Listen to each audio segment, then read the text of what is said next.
So we've reached the point where 80s nostalgia is pretty much played out, and we are full throttle into 90s nostalgia.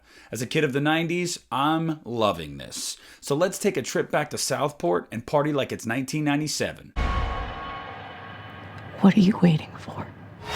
Hey, what's up everybody? Nick here, and today I want to give you my spoiler-free review for 2025's I Know What You Did Last Summer.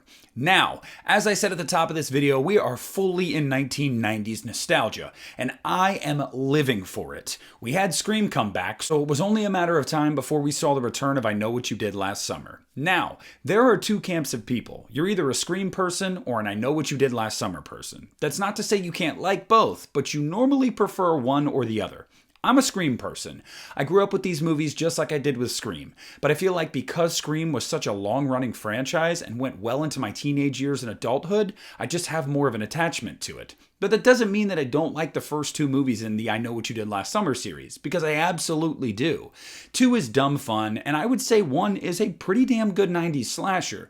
So bringing this back was something I was really excited about. And when I found out that Jennifer Love Hewitt and Freddie Prinze Jr. were back, I was like, okay, you got me, you son of a bitch. So I Know What You Did Last Summer is directed by Jennifer Caton Robinson, and it stars Jennifer Love Hewitt, Freddie Prinze Jr., Madeline Klein, Chase Suey Wonders, I hope I didn't totally butcher that, and Sarah Pigeon, amongst many others. And look, if you're familiar with this franchise, you know how it goes. Basically, the plot is a group of young adults get themselves in a situation where they have to keep a secret, and that secret comes back to haunt them. And while it's haunting them, in the form of the fishermen, they reach out to survivors of the original 1997 massacre for help.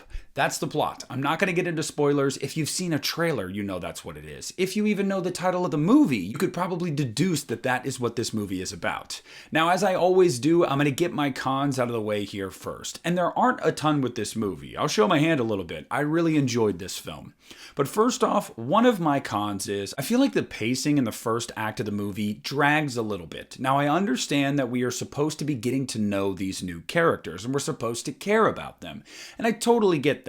But I just feel like it dragged a little bit for my liking, and I really wanted to get into the action because we already know what's going to happen here.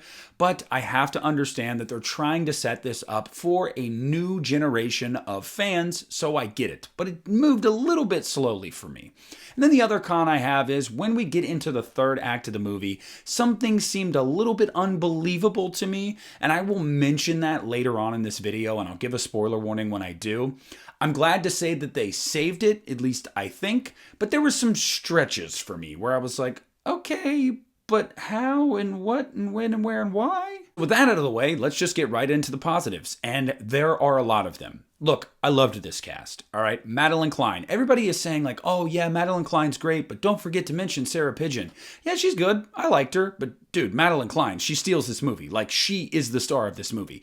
She's funny. She is eccentric. She plays sad really, really well. She has a great scream. I love Madeline Klein in this movie. Like, I was hooked every time she was on screen. I was like, give me more of her. Like, I need to see more of her in horror. She's fantastic.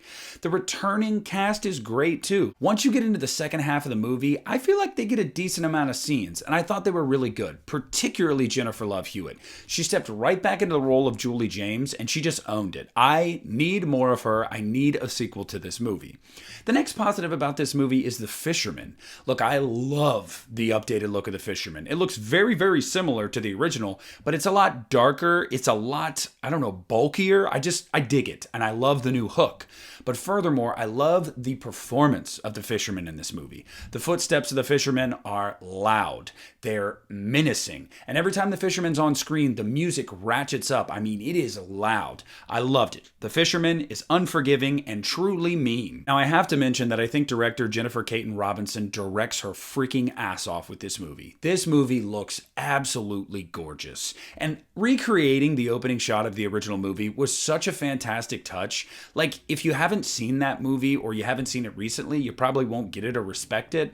But for somebody like me that remembers that movie very fondly, that was a really nice touch. But oh my God, if they're going to do a sequel, she needs to be the director of the sequel, because my God, this thing is beautiful to look at. There's also some really delightfully gory kills in this movie and some really unique moments. There are moments where they cut away and there's some like suspense and there is a sense of wondering what just happened on screen. And I really, really love that. But there's also moments where the director just fully leans into it and is like, yeah, let's show a hook go through an entire body part.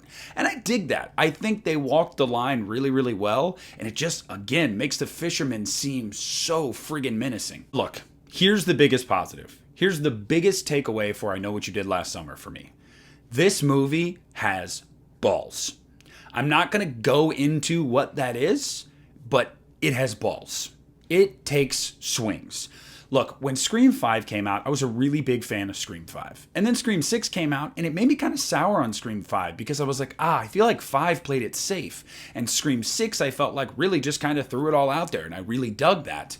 This movie takes serious risks. And look, you're a legacy sequel to a movie that's almost 30 years old. You need to adapt or die. And I am happy to say, not only do they adapt, they swing for the frickin' fences. Now, not every joke lands, not everything is perfect in this movie. But the one thing that is perfect is that this movie said, screw your expectations and screw what you were hoping to see, probably on some level. We're going to give you what we think you need to see. Something that is fresh and exciting. And I'm happy to say they freaking deliver on that. Throughout the entire third act, I'm like, oh, wow, they're going there. I don't know how I feel about this. I don't know how I feel about that. Okay, all right. And by the end of it, I was hooked. Wow, I keep saying hooked. Look, I don't know what else to say about this movie. I'm not the biggest I Know What You Did Last Summer fan. I mostly prefer Scream, but this movie delivers. It is a loving homage to those first two movies that so many people from the 90s have reverence for, while also being a new, modern twist on that classic tale. It's got good performances, great locations, cool kills, and excitement and surprises. And that's all I can ask for a sequel to a movie that's 30 years old.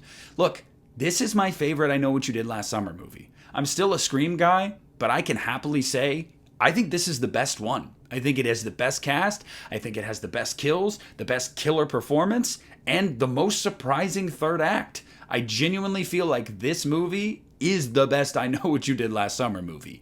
And I need the sequel, so go friggin' see this movie. I give this 4 out of 5 stars. I really, really enjoyed this, and I recommend you checking it out in theaters. Now, real quick, spoiler warning. If you haven't seen the movie yet, click off. Make sure to leave a like and subscribe to the channel, but click off. You're done.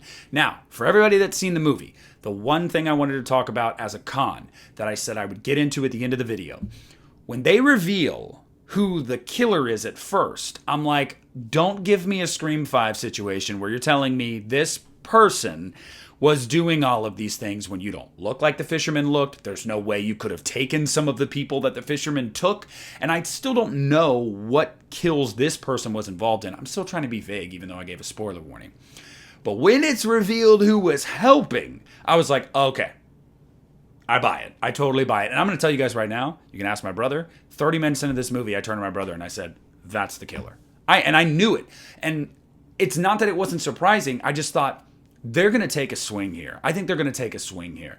They do. They do. So I gave a spoiler warning, and I still didn't mention names. I was vague enough. But whatever, guys. I'm done. Go watch the movie, like the video, subscribe to the channel, get the hell out of here. This is Nick at the Lost River Drive-In, and I'm pulling out.